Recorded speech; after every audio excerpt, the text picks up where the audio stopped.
po si Glenn R. Marso, Tubong, Pampanga, pero ngayon ay naninirahan na sa Sariaya, Quezon.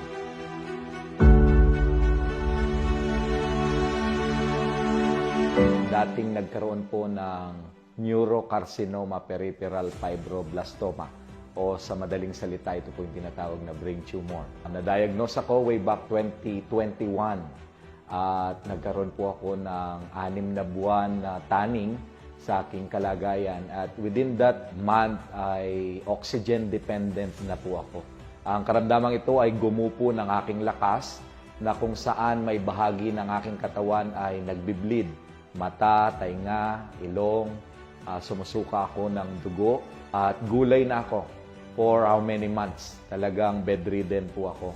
At the same time, maraming mga gamot na sinubok pero one time ay merong isang kaibigang bumisita sa akin sa katawan ni Dr. George Ilustre. Narinig niya yung aking sitwasyon at pinakilala si Juan Opti.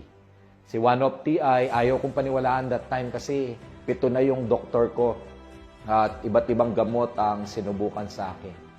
Ngunit pinush ni Dr. George ang pagkakataon na makausap yung aking mga doktor at challenge na subukan si Juan Opti. Kaya nag-megadose agad ako.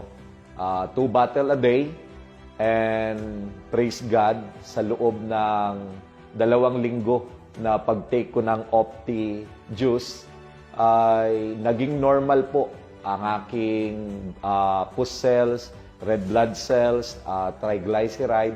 Ang isang bedridden ay after 2 weeks na pag-inom lamang ng Opti juice, nakalakad na po ako. Tinuloy-tuloy ko siya up to this moment, 3 years, almost 3 years na. Amazing ang ginagawa ni Opti sa akin. Dahil kapag wala siya sa buhay ko, baka wala na rin ang buhay ko. Yan ang nagagawa ni Opti. Ito yung talagang may re-recommend ko hanggang sa kaapu-apuhan ko dahil ultimong mga anak ko nasubukan ang Opti at lahat ay nakaranas ng kaginawaan. I'm Glenn R. Marso and proud user ng One Opti and highly recommended ang One Opti.